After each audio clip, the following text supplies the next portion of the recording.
Hello everyone, स्वागत है आपका आपके अपने चैनल परफेक्ट फार्मेसी पे।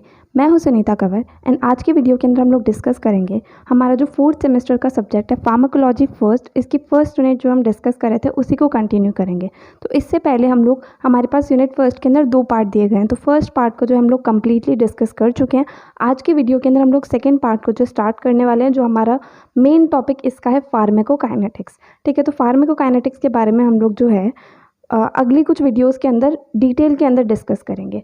ठीक है, अब जो ये फार्माकोकाइनेटिक्स वाला पार्ट है ये हमारे पास फार्माकोलॉजी के अंदर जो हमेशा काम आता ही रहेगा। बाकी 6 सेमेस्टर के अंदर हमारे पास एक सब्जेक्ट आएगा बायोफार्मास्यूटिक्स एंड फार्माकोकाइनेटिक्स। उसके अंदर भी कंप्लीट फार्माकोकाइनेटिक्स जो है वो हमें पढ़नी है। उसके अंदर absorption, distribution, metabolism and excretion के बारे में हमें पढ़ना है। तो सबसे पहले हम लोग यहाँ पर ये देखते हैं कि फार्माकोकाइनेटिक्स जो है वो होता क्या है। तो इसकी डेफिनेशन जो हम लोग स्टार्टिंग के अंदर जो हमारे पास डेफिनेशन वाला टॉपिक था उसके अंदर भी डिस्कस कर चुके हैं। बाकी हम यहाँ पर एक बार और अच्छे से इसकी डेफिनेशन जो है वो समझ लेते हैं। So it is a quantitative study of drug movement in, through and out of the body. मतलब ड्रग जो हमारी बॉडी के अंदर एंटर कर रही है, देन बॉडी के अंदर जो उसकी मूवमेंट है एंड जो बॉडी के बाहर वो निकल गई है उसकी मूवमेंट है। तो कंप्लीट जो ड्रग की मूवमेंट होती है बॉडी के अंदर घुसते टाइम, बॉडी के अंदर सारे टाइम एंड बाहर निकलते टाइम, वो कंप्लीट मूवमेंट की क्वांटिटेटिव स्टडी जो होती है वो फार्माकोकाइनेटिक्स कहलाती है। ठीक है, अगर हम सिंपल टर्म्स के अंदर कहें तो हमारे पास फार्माकोकाइनेटिक्स का मतलब ये होता है कि हमारी बॉडी जो है वो ड्रग के साथ क्या करती है। तो बॉडी ड्रग के साथ क्या करती है, वो 4 काम करती है। एक तो ड्रग का एब्जॉर्प्शन करती है, फिर उसका डिस्ट्रीब्यूशन करती है, फिर उसका मेटाबॉलिज्म करती है एंड फिर उसे एक्सक्रीट आउट कर देती है। तो इसलिए फार्माकोकाइनेटिक्स के अंदर हमारे पास 4 टर्म्स आती हैं, A, D, M and E. Absorption, distribution, metabolism and elimination और एक्सक्रीशन, दोनों चीज़ हम लोग इसे कह सकते हैं। ठीक है, तो यहाँ पर इस वाले पार्ट के अंदर हम मेनली ये 4 चीज़ों के बारे में ही डिटेल के अंदर पढ़ने वाले हैं कि एब्जॉर्प्शन क्या होता है, डिस्ट्रीब्यूशन क्या होता है, मेटाबॉलिज्म क्या होता है एंड देन एक्सक्रीशन क्या होता है। तो पहले हम लोग सिंपल टर्म्स के अंदर देख लेते हैं। एब्जॉर्प्शन का मतलब क्या होता है कि हमने कोई भी ड्रग ली, ठीक है, तो मतलब माउथ के थ्रू हमने कोई ड्रग ली एंड वो सिस्टमिक सर्कुलेशन मतलब बॉडी फ्लूइड्स के अंदर या फिर ब्लड के अंदर पहुंच रही है, तो उस प्रोसेस को एब्जॉर्प्शन कहा जाता है। डिस्ट्रीब्यूशन का मतलब ये है कि बॉडी के एक पार्ट से दूसरे पार्ट के अंदर बॉडी जो है वो मूव कर रही है, उस चीज़ को डिस्ट्रीब्यूशन कहा जाता है। मेटाबॉलिज्म का मतलब ये होता है कि ड्रग जो है वो एक केमिकल फॉर्म से दूसरे के अंदर चेंज हो रही है, मतलब उसके बाद उसकी एक्टिविटी जो है वो ख़त्म हो जाती है। एंड लास्ट एक्सक्रीशन का मतलब ये होता है कि ड्रग जो है वो बॉडी से बाहर निकल रही है। ठीक है, ये सारी की सारी टर्म्स हम लोग 6 सेमेस्टर के अंदर भी वापस पढ़ेंगे, बट वहाँ पर मेनली हम लोग फैक्टर्स जो इन चीज़ों को इन्फ्लुएंस करते हैं उसके ऊपर मेन फोकस करेंगे। इसलिए हमें फार्माकोकाइनेटिक्स वाला टॉपिक जो है वो 6 सेमेस्टर तक अच्छे से याद रखना है, क्योंकि यही सारी चीज़ें जो है वो हमें वहाँ पर वापस से पढ़नी है। तो आज की वीडियो के अंदर हम लोग सिंपली फार्माकोकाइनेटिक्स का इंट्रोडक्शन देखेंगे, जो हम ऑलरेडी यहाँ पर डिस्कस कर चुके हैं। उसके बाद में हम लोग एब्जॉर्प्शन एंड मेम्ब्रेन ट्रांसपोर्ट, ये 2 टॉपिक्स के बारे में डिस्कस करेंगे। बाकी की टर्म्स जो है वो हम आगे की वीडियोज़ के अंदर डिस्कस करेंगे। ठीक है, तो सबसे पहले हम लोग ये देखते हैं कि एब्जॉर्प्शन जो है वो क्या होता है। जैसा कि हम लोगों ने अभी ब्रीफ के अंदर देखा था, एब्जॉर्प्शन का मतलब ये होता है कि हम ड्रग को हमारी बॉडी के अंदर एडमिनिस्टर कर रहे हैं, वहाँ से लेकर के वो जो सिस्टमिक सर्कुलेशन या ब्लड के अंदर या बॉडी फ्लूइड्स के अंदर पहुँचता है, उस चीज़ को जो है एब्जॉर्प्शन कहा जाता है। तो simply the process of movement of unchanged drug from site of administration to systemic circulation is known as absorption. मतलब ड्रग अनचेंज्ड फॉर्म में, मतलब जैसी हमने ली थी वैसी की वैसी फॉर्म के अंदर ड्रग जो है वो मूव कर रही है साइट ऑफ एडमिनिस्ट्रेशन, मतलब जहाँ से जिस रूट से हमने उस ड्रग को लिया है, टू सिस्टमिक सर्कुलेशन मतलब ब्लड के अंदर। तो इस प्रोसेस को जो है सिंपली एब्जॉर्प्शन कहा जाता है। अब एब्जॉर्प्शन जो है वो बायोलॉजिकल मेम्ब्रेन जो होती है हमारी बॉडी की सारी की सारी जगह पर मेम्ब्रेन जो है वो प्रेजेंट होती है। तो मेम्ब्रेन के थ्रू एब्जॉर्प्शन होता है एंड जो प्रोसेस होता है जिसके द्वारा एब्जॉर्प्शन होता है उसे मेम्ब्रेन ट्रांसपोर्ट कहते हैं। तो वो वाला टॉपिक भी हमें यहाँ पर डिस्कस करना है, तो वो भी हम लोग यहाँ पर पढ़ेंगे। तो सबसे पहले हम लोग ये जानते हैं कि बायोलॉजिकल मेम्ब्रेन जो है ये होती क्या है। ये जो है ये एक बायलेयर होती है। ठीक है, बायलेयर होती है फॉस्फोलिपिड एंड कोलेस्ट्रॉल मॉलिक्यूल्स की। तो सिंपली बायोलॉजिकल मेम्ब्रेन जो है ये एक बायलेयर होती है, जिसके जो कि मतलब बायलेयर के अंदर क्या है, एक तो फॉस्फोलिपिड एंड कोलेस्ट्रॉल, इनकी बायलेयर ये होती है। ठीक है, तो अब जो हमारे पास बायोलॉजिकल मेम्ब्रेन है उसे हम थोड़ा सा डायग्राम से समझें तो हमारे पास लिपिड की जो है 2 लेयर्स प्रेजेंट होती है, जिसके बीच में जो है प्रोटीन्स प्रेजेंट होते हैं। ठीक है, एंड कोलेस्ट्रॉल भी यहाँ पर प्रेजेंट होता है। अब यहाँ पर ये जो है हमारा ये इंट्रिंसिक प्रोटीन होता है, यहाँ पर ये जो है ये एक्सट्रिंसिक प्रोटीन होता है। लिपिड जो है, लिपिड की बायलेयर होती है। लिपिड का जो हेड होता है वो हाइड्रोफिलिक होता है, हेड जो है वो हाइड्रोफिलिक होता है। एंड इसकी जो टेल होती है अंदर की तरफ, ये जो है ये हाइड्रोफोबिक होती है, मतलब ये वाटर को हिट करती है, मतलब वाटर जो है उसके अंदर ये सिंपली सॉल्युबल नहीं होती है। ठीक है, तो ये हमारे लिपिड्स प्रेजेंट है, लिपिड की बायलेयर है, इसके अंदर इंट्रिंसिक प्रोटीन है, एक्सट्रिंसिक प्रोटीन है। एंड यहाँ पर इस प्रोटीन के अंदर जो है एक पोर प्रेजेंट है। ठीक है, इस साइड जो है साइटोप्लाज्म है एंड इस साइड जो है एक्स्ट्रा सेलुलर फ्लूइड जो है वो प्रेजेंट है। ठीक है, तो सिंपली इस तरीके से जो बायोलॉजिकल मेम्ब्रेन का सिंपल डायग्राम होता है। बाकी बायोलॉजिकल मेम्ब्रेन जो एक बायलेयर होती है फॉस्फोलिपिड एंड कोलेस्ट्रॉल मॉलिक्यूल्स की। एंड डिटेल के अंदर हम लोगों ने बायोलॉजिकल मेम्ब्रेन के बारे में HAP के अंदर भी पहले पढ़ा था, तो आप वहाँ पर जाकर के भी थोड़ा सा और अगर आपको डिटेल के अंदर पढ़ना है तो आप देख सकते हैं। ठीक है, तो अब एब्जॉर्प्शन होता क्या है वो हम लोगों ने देख लिया। एब्जॉर्प्शन जो है वो बायोलॉजिकल मेम्ब्रेन के थ्रू होता है एंड प्रोसेस जिसके द्वारा एब्जॉर्प्शन होता है उसे मेम्ब्रेन ट्रांसपोर्ट कहते हैं। ठीक है, मतलब मेम्ब्रेन्स के थ्रू ड्रग जो है वो ट्रांसपोर्ट हो रही है तभी वो एब्जॉर्ब हो रही है, तो उसी चीज़ को जो हम लोग मेम्ब्रेन ट्रांसपोर्ट कहते हैं। अब मेम्ब्रेन ट्रांसपोर्ट जो हो रहा है इसके हमारे पास अलग अलग प्रोसेसेस जो हैं वो रहते हैं। तो ये आ गए हमारे पास 5 प्रोसेसेस मेम्ब्रेन ट्रांसपोर्ट के, यहाँ पे टाइप्स जिसके द्वारा मतलब ड्रग जो है वो ट्रांसपोर्ट होती है मेम्ब्रेन के थ्रू। ठीक है, तो ये 5 हमारे पास प्रोसेसेस हो गए। इसके अलावा 2 प्रोसेस और होते हैं जो हम आगे 6 सेमेस्टर के अंदर ही पढ़ेंगे, यहाँ पर वो हमें पढ़ना नहीं। यहाँ पर अगर हमसे मेम्ब्रेन ट्रांसपोर्ट पूछा जाता है तो हम सिर्फ ये 5 टाइप्स को अच्छे से एक्सप्लेन करके आ सकते हैं। ठीक है, एंड मेम्ब्रेन ट्रांसपोर्ट का मतलब क्या हो तो आप समझ गए कि मेम्ब्रेन के थ्रू ड्रग जो है वो क्या बोलते हैं बाहर से अंदर की तरफ जो है ट्रांसपोर्ट हो रही है, सिस्टमिक सर्कुलेशन के अंदर पहुंच रही है, तो उस प्रोसेस को जो है मेम्ब्रेन ट्रांसपोर्ट कहा जाता है। ठीक है, अब इसके लिए हमारे पास में 5 जो हैं टाइप्स इसके होते हैं। पहला आता है पैसिव डिफ्यूजन, दूसरा आता है पोर ट्रांसपोर्ट और फिल्ट्रेशन, तीसरा आता है फैसिलिटेटेड डिफ्यूजन, फोर्थ आता है एक्टिव ट्रांसपोर्ट एंड फिफ्थ आता है एंडोसाइटोसिस। ठीक है, तो इनकी डेफिनेशन जो है वो आपको डिटेल के अंदर नोट्स के अंदर मिल जाएगी। यहाँ पर हम लोग ब्रीफ के अंदर जो है वो समझ लेते हैं कि ये पांचों चीज़ें जो है वो होती क्या हैं। ठीक है, पैसिव डिफ्यूजन जो होता है इसका सिंपली मतलब ये है कि ड्रग जो है वो मूव कर रही है टुवर्ड्स द कंसंट्रेशन ग्रेडियंट, मतलब जो ड्रग है वो हाई कंसंट्रेशन से लो कंसंट्रेशन की तरफ मूव कर रही है। तो जब हम हाई कंसंट्रेशन से लो कंसंट्रेशन की तरफ जाते हैं तो किसी भी एनर्जी की ज़रूरत नहीं होती है। ठीक है, ये जो है डाउनहिल टाइप का ट्रांसपोर्ट होता है। अब जो हमारे पास ये पैसिव डिफ्यूजन होता है, मोर देन 90% ऑफ ड्रग जो है उसका ट्रांसपोर्ट जो है वो पैसिव डिफ्यूजन की मदद से ही होता है। इसे जो है नॉन आयनिक डिफ्यूजन भी कहा जाता है। अब पैसिव डिफ्यूजन होने के लिए जो ड्राइविंग फोर्स होती है, मतलब जिसकी वजह से पैसिव डिफ्यूजन होता है, तो इसके लिए ड्राइविंग फोर्स जो है वो होती है कंसंट्रेशन ग्रेडियंट, या फिर उसे हम इलेक्ट्रोकेमिकल ग्रेडियंट भी कह सकते हैं। तो कंसंट्रेशन ग्रेडियंट जो है हमारे पास ये क्या होता है? कंसंट्रेशन ग्रेडियंट का मतलब ये है जैसे हमारे पास में मेम्ब्रेन है। ठीक है, तो मेम्ब्रेन के दोनों साइड के बीच में, मतलब ये बाहर की साइड ये अंदर की साइड, दोनों साइड के बीच में कंसंट्रेशन का जो है ड्रग की कंसंट्रेशन का डिफरेंस होगा। तो डिफरेंस है कंसंट्रेशन में दोनों साइड में, तो उसी चीज़ को सिंपली जो है कंसंट्रेशन ग्रेडियंट कहा जाता है। सो कंसंट्रेशन ग्रेडियंट इसके ड्राइविंग फोर्स हो गई एंड इसके अंदर ड्रग जो है वो हाई कंसंट्रेशन से लो कंसंट्रेशन की तरफ जो है वो मूव करती है। ठीक है, अब जो पैसिव डिफ्यूजन होता है इसे सबसे बेस्ट तरीके से fix first law of diffusion की मदद से एक्सप्लेन करा जा सकता है। ठीक है, तो वो चीज़ जो है वो अभी हमें यहाँ पर नहीं लिखनी, सिर्फ हम ये लिख सकते हैं कि पैसिव डिफ्यूजन जो it can be best explained by the fix first law of diffusion. ठीक है, नेक्स्ट हमारे पास आता है पोर ट्रांसपोर्ट या फिर फिल्ट्रेशन। तो पोर ट्रांसपोर्ट या फिर फिल्ट्रेशन के अंदर क्या होता है, इसके अंदर जो मतलब हमारे पास में ऐसे सब्सटेंसेस होते हैं, ऐसी ड्रग्स होती है जिसका मॉलिक्यूलर वेट कम होता है, मॉलिक्यूलर साइज जो है वो भी कम होता है, ऐसी ड्रग्स को जो है ट्रांसपोर्ट करा जाता है पोर ट्रांसपोर्ट की मदद से। इस प्रोसेस को फिल्ट्रेशन भी कहते हैं क्योंकि इसके अंदर सिंपली मेम्ब्रेन से जो है फिल्ट्रेशन होता है।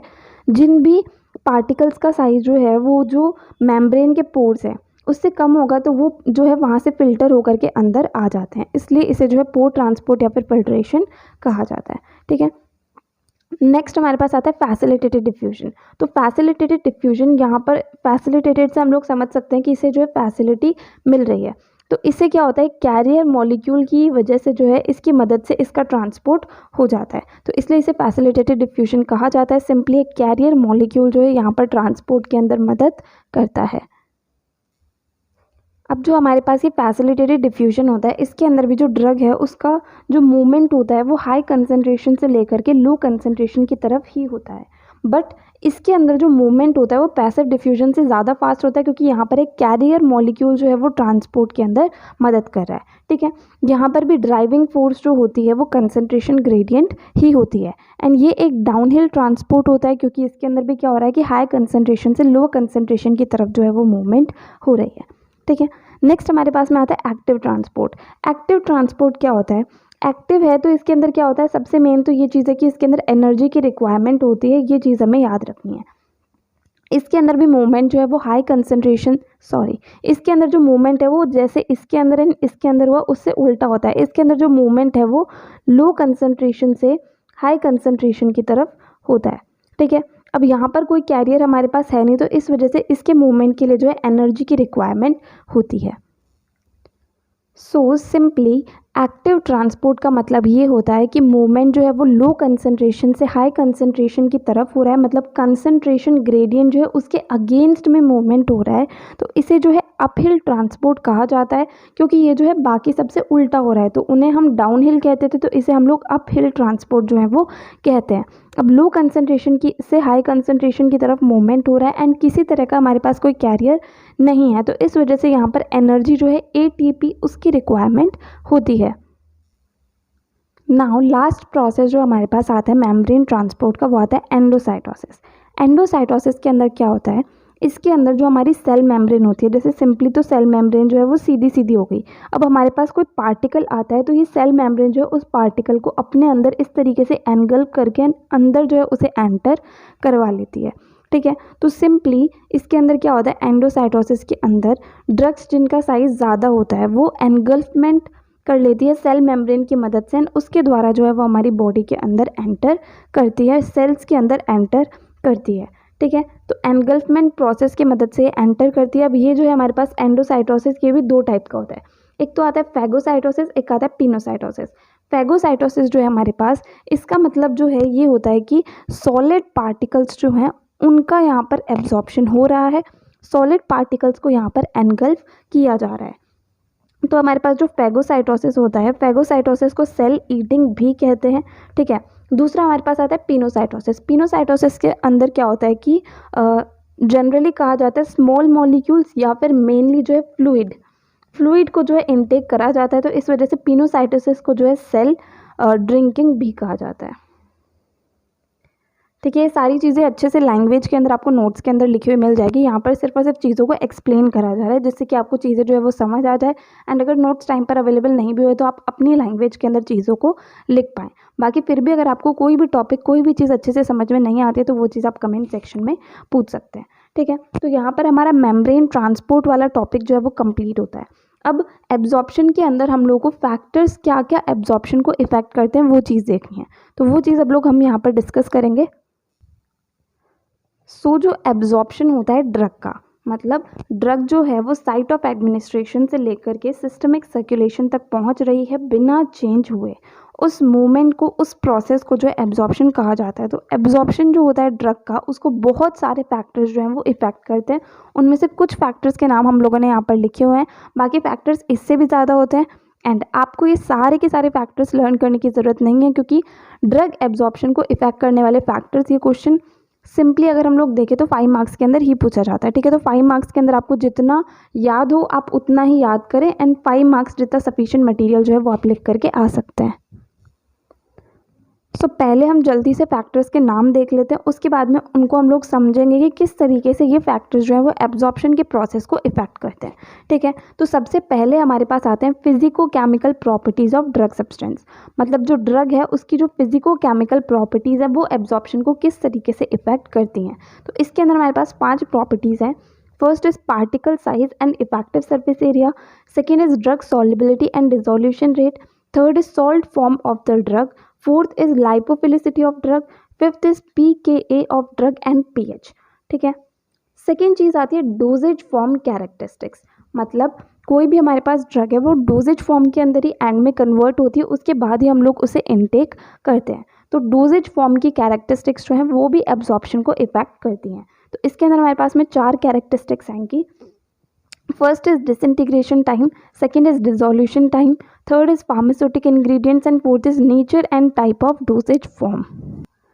ठीक है, थर्ड हमारे पास में आते हैं पेशेंट रिलेटेड फैक्टर्स, मतलब पेशेंट से रिलेटेड जो फैक्टर्स होते हैं जो कि ड्रग एब्जॉर्प्शन को इफेक्ट करते हैं। तो इसके अंदर हमारे पास आएगी as, gastric emptying time, disease states, blood flow through the GIT, gastro intestinal content. उसके बाद में दो फैक्टर्स और हमारे पास आते हैं, एक तो रूट ऑफ एडमिनिस्ट्रेशन एंड एक बायो अवेलेबिलिटी। ठीक है, अब ये सारे फैक्टर्स किस तरीके से एब्जॉर्प्शन को इफेक्ट करते हैं वो चीज़ हम लोग यहाँ पर देख लेते हैं। ठीक है, तो सबसे पहले हमारे पास आता है फैक्टर्स इफेक्टिंग ड्रग एब्जॉर्प्शन के अंदर physico chemical properties of drug substance, मतलब जो हमारे पास ड्रग है उसकी फिजिको केमिकल प्रॉपर्टीज। तो इसके अंदर सबसे पहले हमारे पास आते हैं particle size and effective surface area. तो सबसे पहली बात हमारे पास ये आती है कि हमारे पास कोई भी ड्रग है, ठीक है, उसका अगर सरफेस एरिया जो है वो ज़्यादा होगा तो उसका एब्जॉर्प्शन जो है वो भी ज़्यादा हो पाएगा। ठीक है, अब particle size and surface area जो है ये एक दूसरे से इन्वर्सली रिलेटेड होते हैं, मतलब अगर पार्टिकल साइज ज़्यादा होगा तो सरफेस एरिया जो है वो कम होगा। हमें सरफेस एरिया ज़्यादा चाहिए एब्जॉर्प्शन ज़्यादा होने के लिए, तो सिंपली पार्टिकल साइज जो है ड्रग का वो हम कम रखेंगे। ठीक है, पार्टिकल साइज कम रखेंगे जिससे कि सरफेस एरिया ज़्यादा होगा एंड उससे एब्जॉर्प्शन जो है वो भी ज़्यादा होगा। ठीक है, तो इस तरीके से particle size and surface area जो है वो इफेक्ट करते हैं एब्जॉर्प्शन को। नेक्स्ट आता है drug solubility and dissolution rate. Drug solubility का मतलब क्या हुआ कि ड्रग जो है वो किसी भी चीज़ के अंदर सॉल्युबल जो है वो कितने आराम से हो पाएगी, एंड डिसोल्यूशन रेट का मतलब भी यही है कि ड्रग जो है वो किसी भी चीज़ के अंदर कितनी जल्दी से जल्दी जो है वो घुल पाएगी, उसकी रेट जो है वो डिसोल्यूशन रेट कहलाती है। तो ये चीज़ हम लोगों को पता है कि अगर ड्रग जो है वो ईजिली सॉल्वेंट के अंदर जो है डिज़ोल्व हो जाएगी तो उसका एब्जॉर्प्शन जो है वो भी उतना ही सही होगा। तो ड्रग की सॉल्युबिलिटी अच्छी होनी चाहिए एंड डिसोल्यूशन रेट जो है वो ज़्यादा होनी चाहिए, जल्दी जो है वो उसके अंदर डिज़ोल्व हो जानी चाहिए सॉल्वेंट के अंदर, तो इस वजह से जो है उसका एब्जॉर्प्शन जो है वो भी ज़्यादा रहेगा। नेक्स्ट फैक्टर हमारे पास आता है salt form of the drug. तो जनरली कोई भी ड्रग जो होती है वो वीक एसिड या फिर वीक बेस या फिर एसिडिक या बेसिक फॉर्म के अंदर ही एग्जिस्ट करती है। ठीक है, जब हम किसी भी ड्रग को सॉल्ट फॉर्म के अंदर कन्वर्ट कर देते हैं तो उसकी जो डिसोल्यूशन रेट होती है एंड बाकी जितनी भी प्रॉपर्टीज़ होती है जिसकी वजह से क्या होगा कि उसका एब्जॉर्प्शन बढ़ेगा, वो सारी चीज़ें अच्छी हो जाती है। तो मतलब कोई भी ड्रग हमारे पास वीक एसिडिक या वीक बेसिक फॉर्म के अंदर है तो हम उसे उसके ऑपोजिट से रिएक्ट करा के उसे सॉल्ट फॉर्म के अंदर कन्वर्ट कर देंगे। अगर जो ड्रग है वो सॉल्ट फॉर्म के अंदर होगी तो उसका एब्जॉर्प्शन जो है वो ज़्यादा बेटर रहेगा। ठीक है, नेक्स्ट आता है लाइपोफिलिसिटी ऑफ द ड्रग। तो यहाँ पर लाइपोफिलिसिटी जो है इसका मतलब ये है कि ड्रग जो है हमारी वो लिपिड के अंदर सॉल्युबल होनी चाहिए। तो अगर ड्रग जो है वो लिपिड के अंदर सॉल्युबल होगी तो हमारी जो मेम्ब्रेन है वो भी लिपिड की ही बनी होती है, तो वो उसे ईजिली क्रॉस कर पाएगी। तो अगर ड्रग लाइपोफिलिक होगी, लिपिड सॉल्युबल होगी, तो वो ईजिली जो है मेम्ब्रेन के अंदर एंटर कर जाएगी एंड उसकी वजह से उसका एब्जॉर्प्शन जो है वो ज़्यादा बेटर रहेगा। pKa जो होता है ये हमारा आयनाइजेशन कॉन्स्टेंट होता है एंड pH जो है वो तो सिंपली हमारे पास pH होती है। तो अब जो हमारे पास यहाँ पर pKa वैल्यू होती है इसे हम हेंडरसन हैज़लबैक इक्वेशन की मदद से निकाल सकते हैं। जब वैल्यू निकल जाएगी तो हमें पता चल जाएगा कि वो जो ड्रग है वो हमारे पास एब्जॉर्प्शन उसका कितना होगा एंड कितना नहीं होगा। pH जो है, pH ये जो है हमारे पास ये बताती है कि ड्रग की जो pH है तो उसका नेचर क्या है ड्रग का। हमें पता है कि हमारे पास स्केल जो है 1 to 14 होती है। 1 to 7 से कम जो होते हैं वो हमारे पास में एसिडिक ड्रग होते हैं एंड 7 से ज़्यादा 2 14 जो है वो हमारे पास में बेसिक ड्रग होते हैं। तो हमें जब ड्रग की pH पता चल जाएगी तो क्या होगा कि एसिडिक ड्रग जो है वो स्टमक के अंदर ईजिली एब्जॉर्ब हो जाती है एंड बेसिक ड्रग जो है वो इंटेस्टाइन के अंदर जो है वो एब्जॉर्ब हो जाती हैं। ठीक है, तो ये हमारे पास सारी फिजिको केमिकल प्रॉपर्टीज थी ड्रग सब्सटेंस की जो कि एब्जॉर्प्शन को इफेक्ट करती हैं। अब नेक्स्ट जो फैक्टर्स आते हैं वो हमारे पास आएंगे डोजेज फॉर्म कैरेक्टरिस्टिक्स, मतलब जो हमारे पास ड्रग है उसकी जो डोजेज फॉर्म है उसकी कैरेक्टरिस्टिक्स जो है वो किस तरीके से एब्जॉर्प्शन के प्रोसेस को इफेक्ट करती है। तो फर्स्ट हमारे पास आता है डिसइंटीग्रेशन टाइम। डिसइंटीग्रेशन का अगर हम सिंपली मतलब समझे तो मतलब हमने कोई ड्रग ली एंड वो उसकी स्टमक के अंदर जा कर के जो है वो कितनी देर में टूटेगी, किस तरीके से टूटेगी, तो वो चीज़ जो है वो डिसइंटीग्रेशन कहलाता है। तो अगर ड्रग जो है वो सही जगह पर जा कर के सही टाइम पर टूट जाती है तो क्या होगा कि उसका एब्जॉर्प्शन जो है वो ज़्यादा होगा। ठीक है, नेक्स्ट हमारे पास आता है डिसोल्यूशन टाइम। डिसोल्यूशन टाइम का मतलब ये है कि सिंपली ड्रग जो है वो सॉल्वेंट के अंदर कितनी देर में डिसॉल्व हो रही है, कितनी देर में घुल रही है। तो अगर डिसोल्यूशन टाइम जो है वो कम होगा, मतलब ड्रग जो है वो जल्दी से जल्दी हमारे पास में घुल जाएगी, तो उससे क्या होगा कि एब्जॉर्प्शन जो है वो हमारे पास में ज़्यादा होगा। ठीक है, देन हमारे पास नेक्स्ट आते हैं फार्मास्यूटिक इंग्रेडिएंट्स। फार्मास्यूटिक इंग्रेडिएंट्स जो है इसके अंदर जनरली एक्सिपिएंट्स आते हैं। तो एक्सिपिएंट्स जो हैं वो डेफिनेटली एब्जॉर्प्शन को इफेक्ट करते ही हैं। अलग अलग हमारे पास में एक्सिपिएंट्स आते हैं, बहुत सारे एक्सिपिएंट्स को हम लोग यूज़ करते हैं किसी भी ड्रग को बनाने के लिए। ये चीज़ हम लोगों ने फार्मास्यूटिक्स के अंदर भी पढ़ी थी। जैसे व्हीकल हो गया, डिसइंटीग्रेटिंग एजेंट्स हो गए, ल्यूब्रिकेंट्स हो गए, कोटिंग्स अलग अलग तरह की हो गई, सस्पेंडिंग एजेंट्स हो गए, सर्फेक्टेंट्स हो गए, बफर्स जो कि पीएच को मेंटेन करके रखता है। तो ये सारे फैक्टर्स जो हैं वो भी एब्जॉर्प्शन को कहीं ना कहीं इफेक्ट करते हैं। नेक्स्ट हमारे पास आता है nature and type of doses form. मतलब हमारे पास जो डोजेज फॉर्म है उसका नेचर क्या है एंड उसका टाइप क्या है।